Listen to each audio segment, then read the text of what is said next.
গোটা পৃথিবীর বাদশাহী মুসলমান হলে হচ্ছে। আজকে পৃথিবীর মানচিত্রত একটা দেশ হইল ইন্ডিয়া।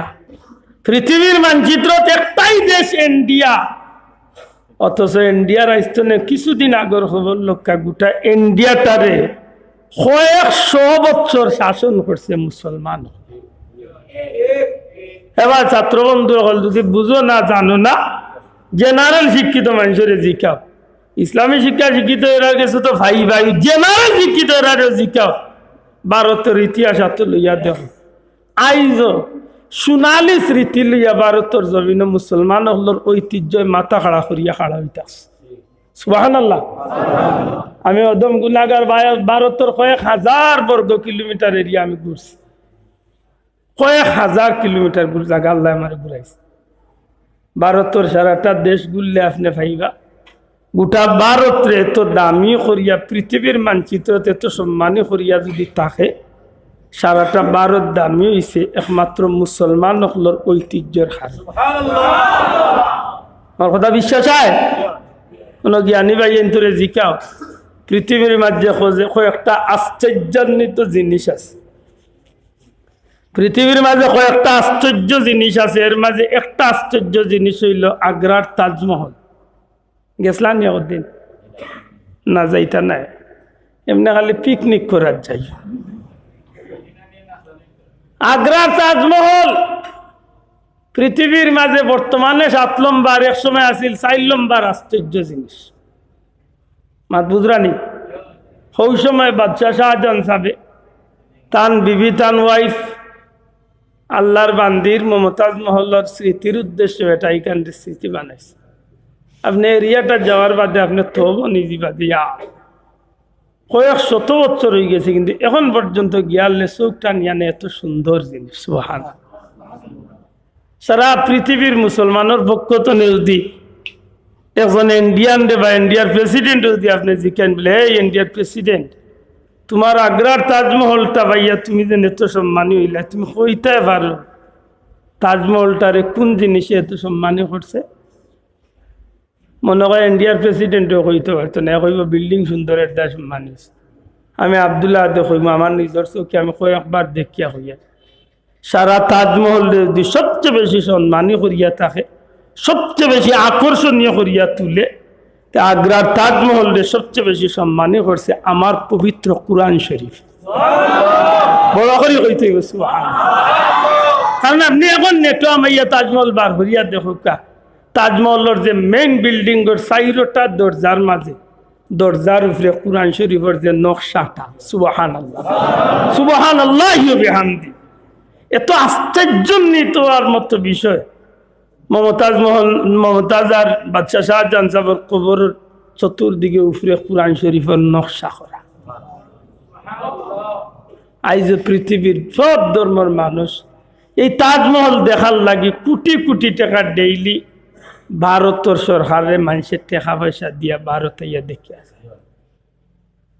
আপনি দিল্লির লালকেল্লার যাত্রা মুসলমানের ঐতিহ্য, দিল্লির শাহী মসজিদে যাত্রা মুসলমানের ঐতিহ্য।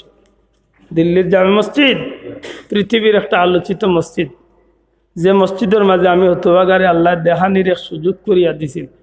আমার নবীজির 2টা নেয়ামত আছে, সুবহানাল্লাহ। একটা হইল আমার নবীজির একটা চুল মুবারক, আর একটা হইল নবীজি এক পাথরের উপরে বইসা, এই পাথরের মাঝে দয়াল নবীজির পাওয়ার চিহ্ন মুবারক আছে, সুবহানাল্লাহ। পৃথিবীর একটা আলোচিত মসজিদ, ইমাম বুখারীর বংশধর হল, হযরত ইমাম বুখারী রহমতুল্লাহ আলাইহির বংশধর হলে এই মসজিদে নামাজ পড়াই, সুবহানাল্লাহ। এই মসজিদ মাত্র 1-1.5 কিলোমিটার হরিয়া গেলে ভাইবা লালকেল্লা, আর একটু খান্দাত গেলেও ভাইলিবা আপনি পৃথিবীর সর্বোচ্চ মিনার কুতুব মিনার, শাহ কুতুবউদ্দিন বখতিয়ার কাকি রহমতুল্লাহ আলাইহির স্মৃতি এই মিনার টিকে আছে, সুবহানাল্লাহ। একদা ভারতের ফরতে ফরতে কদমে কদমে আপনি যেন যাইবা, একেবারে দেওবন্দ মাদ্রাসা তনে রামপুর মাদ্রাসা তনে দরিয়া পর্যন্ত যাবা আপনি ইসলাম জগতের এক ঐতিহ্য বীর বাহাদুর হর সৈয়দ আহমদ শহীদ বেরলভী রহমতুল্লাহ আলাইহি দরবার পর্যন্ত যখন আপনি যাইবা, দেখবা যে প্রত্যেকটা কদমে কদমে মুসলমানগুলোর স্মৃতি ভারতে আজকে দামি বানাইয়া দিলে। নবাব সিরাজউদ্দৌলার যত ভারত আছেন না, আমার ভাই হল খেনেই কথা আনাই নাই কইতে যাই। আল্লাহর বান্দা এখন কুল জাহানের বাদশাহী করলো যে জাতি, ইয়া রাসূলুল্লাহ, যে জাতি গোটা দুনিয়ার বাদশাহী চালাইলো, আর খালি বাদশাহী চালাইছে না, অন্ধকার জায়গাত গিয়া আল্লাহর নাম দিয়া এই জায়গারে আলোকিত করছে। করছেননি মাথা না করছেননি? এই সিলেটের জমিন খুব আলোকিত আছিল না অন্ধকার আছিল? কি জৈন্তার জমিন আলোকিত আছিল না অন্ধকার আছিল? ও বগুড়ার জায়গা এখন পর্যন্ত সেই অন্ধকারের চিহ্ন রয়েছে। জৈন্তাত গেলে এখনো অন্ধকারের চিহ্ন রয়েছে। গড়গোবিন্দ টিল্লাতে কদিন উঠলানি না, 100 জনের মাঝে হয়তো 2-1 জন মিলবা গড়গোবিন্দ টিল্লা। আনাইল বেশিরভাগ মুসলমান কইব চিনি না রে ভাই, উঠতাম চিনাত গেছেও না, চিনাত যাইতেও না। অনগিয়া উঠিয়া একবার 1 মিনিটের লাগে মনে করিও যে আইতো না 800 বছর আগে গড়গোবিন্দ ইনো কিতা করছিল, আর আল্লাহর তরফ তো নেই, আল্লাহর মকবুল বন্দা ইয়া ইনো কিলা ইসলামের বাতিটারে জ্বালাইয়া দিছে। আল্লাহর বান্দা কইন, ইয়া রাসূলুল্লাহ, যে জাতীয় গোটা পৃথিবীর বাদশাহী করছিল, কুল জাহানের বাদশাহী করলো যে জাতি, জাল্লো গুমরাহি আদারে জ্ঞানের বাতি, খালি জ্ঞানের বাতি জ্বালাইছে না, ইসলামের বাতি জ্বালাই এই জমিনটারে আলোকিত করিয়া দিচ্ছে। সুবহানাল্লাহ। আজকে আজমির শরীফ গেছেন নিয়ত বা যাইন জানো? আজমির শরীফ যাইন জানো? আজ পর্যন্ত সেই পিতৃরাজের এরিয়াটা মানুষে দেখলে বুঝতে পারে খান্দাত। এখন যেহেতু এখন পর্যন্ত সেই তারাগড় পাহাড়টা, আমি গুনাগার উঠছি, তারাগড় পাহাড়ের উপরে আমি উঠছি 1000 ফিট উঁচা পাহাড়। সেই পাহাড়টা এখনো স্মৃতি হইয়া আছে, যে পাহাড়ের মাঝে আল্লাহর ওলি খাজা আজমিরি সাঞ্জরি রহমতুল্লাহ আলাইহি চিল্লা দিতা, জিকির আজকার করতা। এক সময় রাজার মানুষ হলে, পিতৃরাজের মানুষ হলে দুশ্মনে করিয়া উপরে তো একটা পাথর ছাড়িয়া দিছিল। আল্লাহর ওলি নামাজের আলত আসলে ওই সময় শাহাদত আঙ্গুল দিয়ে ইশারা করছিলা, শাহাদত আঙ্গুল দিয়ে ইশারা করছিলা। 2টা বর্ণনা মিলে, এক বর্ণনা হইল ইশারা, আর এক বর্ণনা হইল আঙ্গুলের চিন। আমি পাহাড় তো নামতে সময় অর্ধেক ফতো হওয়ার বাদে ই জায়গা খান, সেই পাথরটা এখন পর্যন্ত ওইভাবে দাঁড়িয়ে আছে, যেভাবে আল্লাহর ওলিয়া আঙ্গুল দিয়ে ইশারা দিয়ে আটটা ইসলাম ওইভাবে খাড়া রয়েছে। মুসলমান আমরা তো তাই যাব না, আমরা তো আজি কিলা নিজের দুজক ঠান্ডা করতাম, আর মানুষের গুতাইয়া মারিয়া কিলা খালি আনতাম। ওটা চিন্তায় আমরা আজকে খাইছি। যুবক ভাই, আল্লাহর কাছে চাও, এই জমিনে আল্লাহ চোখ ঠান্ডা করার মতো মুসলমানের বহুত নিয়ামত রাখছে। আমার বড় কষ্ট লাগে ভাই। সেদিন একটা বই আমি হাতে লইছি, জানুয়ারির 1 তারিখ, আল্লাহর গৌরব হইয়া হইয়া সারা বইয়ের হইলাতনে শেষ পৃষ্ঠা পর্যন্ত দেখলাম একটা মুসলমানের স্মৃতি কিচ্ছু তুলা নাই। সারা বিধর্মীয় হলর মূর্তি টুর্তি গির্জা ফির্জা ওতা দিয়া সারা বই ভরিয়ে দিয়েছে। আল্লাহ সাক্ষী রাখিয়া মুসলমানের ঐতিহ্য নাই বর্তমান দুনিয়ায় দেখার মতো। মাথা না আসেনি না নাই? এই বাংলাদেশে কিটা মুসলমানের ঐতিহ্য নাই? ইটা তুলিয়া না দিয়া উলঙ্গ মূর্তির ছবি তুলিয়া দেব। আপনার বাচ্চায় পড়বো আর জিকাইবা আব্বা এই খেয়ে এনডে কিলা দেখা যায় বেটা ফিট সাপ যে দেখছি তো লগর গিয়ে করো দেখরে ভাই লেমটা ফিট সাপ মাল আছে বিত আমার লাগে সুদা যেটা মানুষ আছে লুটিয়া কইল কিতা মাল আছে তান তো সপ্তাহ দেখা যায় ও কারবারে আমরা রেখাই দিছি রাগ করে না জান। সত্যিকার অর্থে এই জমিনে মুসলমান জাতিয়ে অন্ধকার জাগাত আলো আলোকিত করছে না করছে না দূরে মাতকা করছে নি করছে। হযরত সাইয়েদনা উমর রাদিয়াল্লাহু তাআলা আনহু অর্ধেক পৃথিবীর বাদশাহী করিয়া এমন এমন জায়গা হলো ইসলামের পতাকারে উড়াইয়াছেন, জীবনে কোনোদিন ইটা জায়গাত কেউ ইসলামের নাম গন্ধ শুনছে না, ওটা জায়গা তো ইসলামের পতাকা উড়াইছে। সুবহানাল্লাহ। আফ্রিকা ইউরোপ যাদের দমিল আজান উড়িল অর্ধ জাহানে তাওহীদের নিশান। আল্লাহর বান্দা কইন ইয়া রাসূলুল্লাহ আপনার উম্মত তো ও উম্মত জাতি যে জাতি আফ্রিকা ইউরোপের মতো দেশ আল্লাহর নামর তকবীরের আজান দিয়া ইসলামর পতাকারে উড়াইয়া দিছে। ছাত্রবন্ধু আল্লাহরে হইয়া ওখানে নাম লেখিয়া রাখিও, নূরুস সুদূর। কিতাবটার নাম কিটা? নূরুস সুদূর, হাফিজুল হাদিস আল্লামা ইমাম সুয়ুতি রহমতুল্লাহ আলাইহির কিতাব। ওখানের মাঝে ঘটনা পাইবা সাইয়েদনা উমর রাদিয়াল্লাহু তাআলা আনহু জওয়ানাত এবার কিছু মুজাহিদ ওগুলোরে পাঠাইছিলা মদিনার তনে আফ্রিকাত। কোন জায়গা? বড় করে কোকা, কোন জায়গা? আফ্রিকার খালাজাত মানুষের কাছে পাঠাইছিলা ইসলামর দাওয়াত দিয়া। যখন ইসলামর দাওয়াত নিয়ে রওনা দিছেন মদিনা তনে যাইতে যাইতে যাইতে যাইতে বহু জায়গা গইয়া একটা নদী পড়ছে। এই নদীর নাম লেখছেন দাজলা নদী। পৃথিবীর বিখ্যাত 4টার মাঝে একটা নদী হইল দাজলা নদী। মাত বুঝরানি? এই নদীটা বড় নদী, বাংলাদেশের বড় বড় নদী 4টা আছে না? যাব মাত্রা না আপনার বাংলাদেশে 4টা নদী বড় বড় আছে রানি? কুশিয়ারা, সুরমা আর আঙ্গাঙ্গ গুন্নি? জি না, পদ্মা, মেঘনা, যমুনা, ব্রহ্মপুত্র না কিটা? একবার পদ্মাত গিয়ে নৌকা উকা চড়ছেন ইয়া চলেন যান। ইটার বুঝা যাইতো না আপনার নদীত গেছেন, বুঝবা আপনার সমুদ্রত আছেন।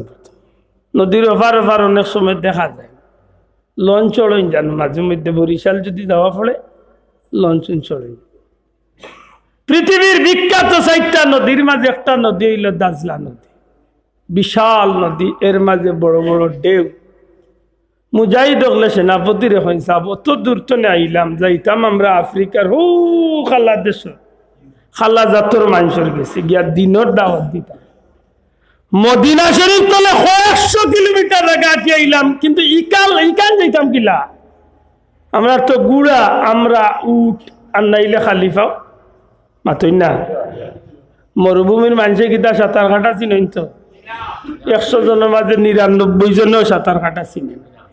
আব্দুল্লাহ আদরে নেউদি কুশিয়ারা 4.5 মিনিটও পারে মারি দিল। আর গাঙ্গর বারও বাড়ি তো, আমার বাড়ি তো গাঙ্গর বার নাই। এখন না বুড় দিলে তলে তলে মাটি আইন লইতাম, আল্লাহ আমি পারি। মরুভূমির মানুষ তারা তো যেমন নদী দেখছে ডাক্তার গেছে, হয় সেনাপতি সাহেবরে উঠিয়া কয় সাহেব আপনি কাজ করুক, হয় মদিনা শরীফ আপনি হজরত সঈদনা উমরের কাছে খবর দক্কা, না হয় আমরা এলিয়া ফিরত আপনি মদিনার জক্কা, ই গেলে আমরা আটকে যাইতাম। আল্লাহ রসুলের সাহাবি উঠিয়া কইন তুমি তাই না আমার একটু সুযোগ দিতে হইবা, আমি ফিরিয়া মদিনা তো যাইতাম না, সঈদনা হজরত উমর রাদিয়াল্লাহু তাআলা আনহু কাছে খবরও পাঠাইতাম না, আমার একটু সুযোগ দাও, আমি নদীর লগে গিয়ে একটু বুঝা পড়া করতাম। মাথান বুঝোই এরা এই জমিনটা আল্লাহর নাম দিয়া উড়াইছে রে ভাই, সুবহানাল্লাহ। আব্দুল্লাহ আদাল্লাহ অনেক কোটি মানুষের দিছে নদীর লগে না ফুরকির লগে মাতব তো ফুরকি মাতব, ইমান নাই দৌড় কি অন্য মাছ না। হুজুর দেয়া করেন না, হুজুরে দেয়া কথা হুজুরের ফন্দি ঠিক আছে, হুজুরেরও তো লই ঠিক না, সব জার্জির খেলা। হযরত হুজুর পাক সাল্লাল্লাহু আলাইহি সাল্লামের সাহাবী, ইসলাম জগতের সেনাপতি সাইয়েদনা উমর রাদিয়াল্লাহু তাআলা আনহুর বানাইল সেনাপতি উঠিয়া কই নদীর লগে বুঝা পড়ার সুযোগ দেও, নদীর লগে একটু কথা কইবার সুযোগ দেও। সেনাপতির সিদ্ধান্ত, সমস্ত মুজাহিদ হল একটু দূরই খাড়া হয়েছেন। নবীজির সাহাবী এই সেনাপতি গিয়া নদীর কিনারাত গিয়া খাড়া হইয়া কই নদী, নদী রে ও নদী, আমি জানি তুমি আল্লাহর হুকুমে এই জমিনে প্রবাহিত হইছ। নদী আমি জানি তুমি আল্লাহর হুকুমে প্রবাহিত হইছ, আর আমরা খারা, আমরা হইলাম আল্লাহর গুলাম, রহমতুল্লিল আলামিনের নবীর উম্মত হল। আমি আল্লাহর রসুলের সাহাবী হইয়ার আমরা কোনো স্বার্থে তোমার বান্দা চাইছি না, আমরা দিনের স্বার্থে, ইসলামের স্বার্থে তোমার উপরে দিয়ে অতিক্রম করি আমরা ওই আফ্রিকার খালাজাত মানুষের কাছে গিয়ে ইসলাম প্রচার করতাম। নদীরে আমরা জানাইয়া দিতাম যাইয়ার মুসা নবীর উম্মতের লাগি যদি আল্লাহ 12টা রাস্তা করিয়া দিতা পারলা, রহমতুল লিল আলামিনের উম্মতের লাগি এখানে একটু আমরা দয়া করতাই না? আল্লাহর দুয়াই দিয়া কইরা নবী, দয়াল নবী, নবী কামলিওয়ালা, রহমতুল লিল আলামিনের ইজ্জত আর হুরমতের দুয়াই দিয়ার সাইয়্যিদুনা হযরত ওমর রাদিয়াল্লাহু তাআলা নূর ইনসাফের দুয়াই দিয়ার নবীর কামলিওয়ালার ইজ্জতের দুয়াই আর হযরত ওমরের ইনসাফের দুয়াই দিয়া তোমার আল্লাহর ওয়াস্তে কইরাম, আমরা তোমার উপরে দিয়া গুড়া দৌড়াইয়া রানা দিলাইমু। দয়া করি আমরা লোকে দুর্ব্যবহার খান করিও না, আমরা ইসলাম প্রচার করার যাইতাম। এই কথা নদীর মাঝে হইয়া, নদীর পারো খাড়ো এই কথা খান মুজাহিদ সেনাপতি হইয়া সমস্ত কাফেলারে ডাক দিয়া কইল, ভাই আমি তোমরার কাছে একটা অনুরোধ করব, আমি নদীর লগে কিছু কথা কইয়া আইছি, আমারে তোমরা সেনাপতি মানিয়া মদিনা মুনাওয়ারা তুমি আমার লোক ধরছ, মদিনা শরীফ তুমি তোমরা আমার লোক ধরছ, নিশ্চয় আমারে সেনাপতি মানছ, কাজে আমারে অনুসরণ কররায়।